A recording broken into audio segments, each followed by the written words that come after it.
welcome back to another episode of the Cover 2 podcast. I'm your host, as usual, Lawson Turner, and the Boston Celtics officially go up 3-0 over the Indiana Pacers. The Indiana Pacers last night, they're without their best player in Tyrese Halliburton. Now, for full transparency, I have said in the past that to me it didn't look like the biggest drop off from Tyrese Halliburton to TJ McConnell. And although TJ McConnell did not start, he was fantastic off the bench. But let's dive into everything. But first, be sure to check us out on Twitter at the Cover 2 Pod 26. 2 on Twitter is spelled TO. Link is also in the description to make it a little bit easier to find. Now, let's talk some basketball. I thought Jason Tatum came out of the gate. He played how we know Jason Tatum can play when he has that killer mindset and that mentality. That's been the biggest question mark for me. It doesn't appear that he has it all the time, but he played an outstanding game. 36 points, 10 rebounds, 8 assists, a steal, and 2 blocks, and was efficient 11 for 23. That's above 50%. And we love seeing. That's been the biggest thing for me. Like we've seen Jason Tatum have good games this postseason, but hasn't had that north hasn't had a lot of north of 50% shooting. And last night he shot 52% and was 5 of 10 from 3. The biggest thing for me was Al Horford, 7 for 12 from 3, 23 points, 5 rebounds, 1 steal, and 3 blocks. He was awesome. Every time the Boston Celtics needed something big, like a momentum swinging 3 or a 3 to stop. Now, the Pacers only hit 5 threes all night long between two players. TJ McConnell, who was 1 for 4, and and Aaron Nimhart. Not Aaron, Andrew Nimhart. I was thinking of Aaron Neesmith, who played a okay game last night as well. But let's focus in on Andrew Nimhart. 32 points. I thought he was the biggest reason that him and T.J. McConnell, they were sensational. 55 points between two of them. They were awesome.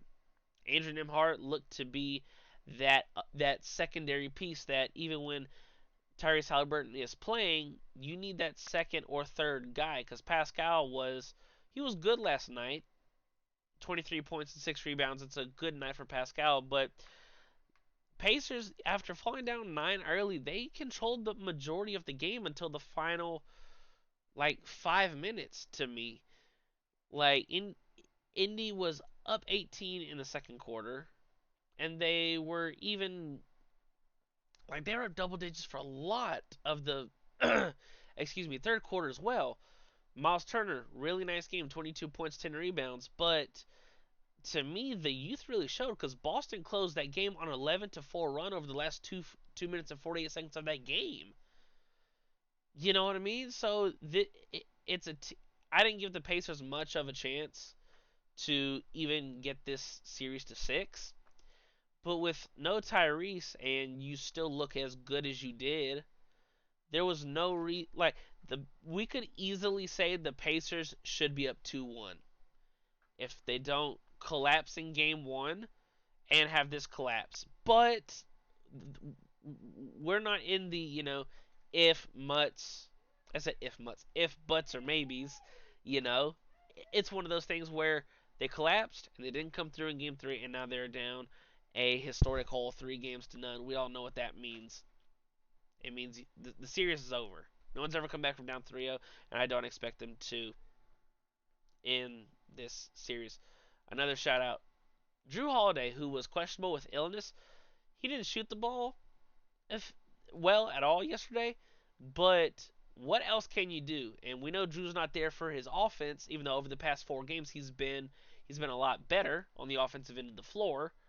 You look at last night, 14 points, 9 rebounds, 3 assists, 3 steals, and the key steal when Boston was up 1 late. Andrew Nimhart, the ball ends up in his hands. Rick Carlisle's yelling push, push, push, even though there's no teammates. There's no Indiana teammates in the front court with him, and he tries to dribble around Drew Holiday, and it's a bad idea for one of the best perimeter defenders in the entire league, and he rips it clean. which leads to 2 free throws, and they missed the Aaron Neesmith game tying three at the buzzer. So let's go into some team stats. Indiana, they shot 50.5% from the floor last night. They are getting good looks down the floor. Is some of it shot like just great shot making? Absolutely. There's no reason the for the Pacers to be shooting in the high 50s and around 50% mark in this series against Boston, who's a fantastic defensive team. You know, it amazes me as to how easy the Pacers are making it look, which is why I still have question marks for Boston, depending upon who they play in the finals. Now, Indiana did not shoot the three well. 5 of 22 for the game. That's 22.7. Even if you want to round up to 23%, Boston upchucked 24 more threes than you did and made 11 more than you. That's a 33-point swing just from the three-point line. Let's talk about the free throws. Now, I understand Indiana doesn't get to the free throw line as often as Boston did in the regular season or this postseason. They got to the line 14 times, made all 14. Boston, 26 free throws, 20 makes. That is 76.9, round up 77%. Offensive rebounds. That's another big thing. Boston lost that battle 7-9 and in second chance points. Indiana had 13 second chance points to Boston's 8 points in the paint. Indiana killed Boston again in the paint, 68-40, but it didn't seem to matter due to this next stat that I'm going to go over. Turnovers. Turnovers, turnovers, turnovers. We know these young teams are known to, they could be not high turnovers, but when you lose the turnover battle 11-7, you better limit those points off those turnovers. Boston turned the 11 turnovers that they forced against the Pacers to 20 points off of those 11 turnovers. Meanwhile, Boston only turned the ball over 7 times, and Indiana scored 13 points off those turnovers. This was a game just like game 1. Indiana was right there for the taking, and they didn't. They just flatly didn't. And it's youth, and like I mentioned, the series is essentially over. If Tyrese Halliburton doesn't play in Game 4, I think it's such a mental blow that I don't see this going back to Boston. And if Boston comes out with the same aggression or Jason Tatum comes out with the same aggression that he did to start Game 3, I think it could be a sweep, and they could be hoisting the Eastern Conference Championship trophy come Monday. Yeah, come Monday night.